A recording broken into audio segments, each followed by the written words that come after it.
And Nagre-record na ba? yes, bro. Sige, so the youth today shows confidence and interest in using their mother tongue sa music kasi 'di ba? Na maraming nagso-support ngayon ng OPM music. Tas yung gamit na ano dun, lengguwahe dun mostly mga Tagalog. So yun, ganun yung experience ko sa kung paano pinapakita ng youth yung mother tongue nila ngayon. Next. Ay, kung ano pa pala pre, do the youth still value the language they were brought up with? Yun na ba yan? Yes, ano, they still value it kasi nga 'di ba, ginagamit pa rin nila sa mga mahahalagang bagay. Tulad nga nung pagkanta 'di ba sa music Oo.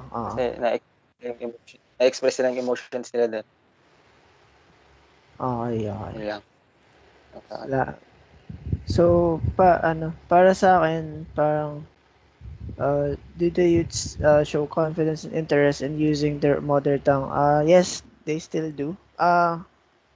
Nag, I usually, kasi bago pa ata mag-pandemic, I usually perform sa bars, sa mga solo productions. Tumutugtog kasi ako. Parang solo production, minsan solo artist sa mga small time na bar, ganun. Para lang mag-pass time, ganun. Yun yung parang stress reliever, ganun. Pag wala yung bandmates ko. So, may mga compositions naman na ginagawa kami na as in pure Filipino lang, ganun. So, okay pa din naman. I believe na they still value the mother tongue. Ganun. Yun lang. Salamat. Yes pala, singer pala 'to, eh.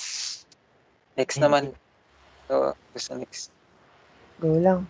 Sagot lang kayo, guys. Sa perspective ko naman is, yes, nawa-value pa rin yung mother tongue kasi mostly sa mga kabataan ngayon is Tagalog or English yung ginagamit. So, yung iba kasi lumaki sa Visayas, 'di ba? Like Bisaya yung ginagamit nilang language. So, parang may advantages kasi pwede at the same time pwede kang magsalita ng three languages at the same time. Like pwe nagiging bilingual ka, gano'n.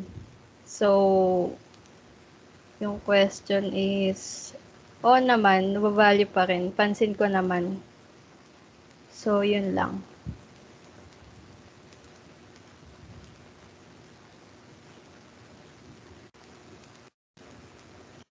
And Eh, one,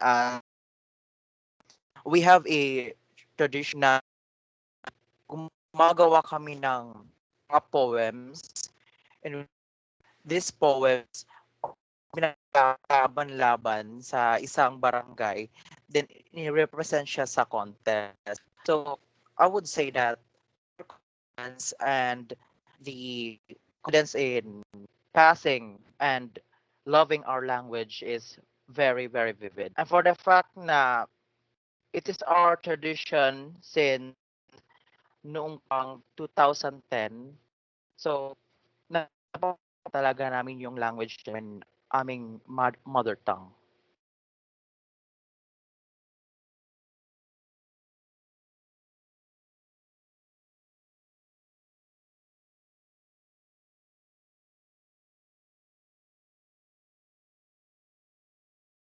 sige ano, next naman. Yes, I agree na binavalue pa din yun ng youth yung mother tongue kasi madami pa namang writers na tinatangkilik yung own language.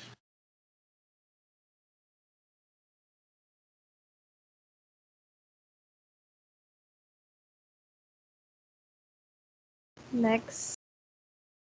Next, Margaret. Margaret de la So I believe na bina-value pa rin ng mga youth yung language natin because sabi nga dun sa poem, we are the existing hopes of our country and that through our skills, abilities, expertise, and knowledge of things, we are capable of protecting the freedom and against oppressive forces sa bansa natin. And now, nakikita natin na parang sinishare natin sa ibang bansa yung kung ano meron sa atin. Bali, tinatrade natin yung mga products natin sa ibang bansa. Yun, pinapakita natin yung nationalism natin sa through that.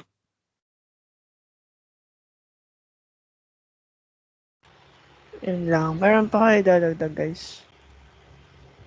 Wala Wait, wait lang bro. Mamaya, stop recording ko tapos walang ma-record eh. Paano ba dapat? Stop recording ko na. Sige. Stop recording. Wait.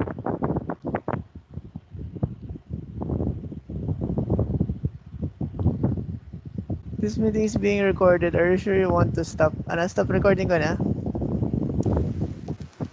Okay na yan.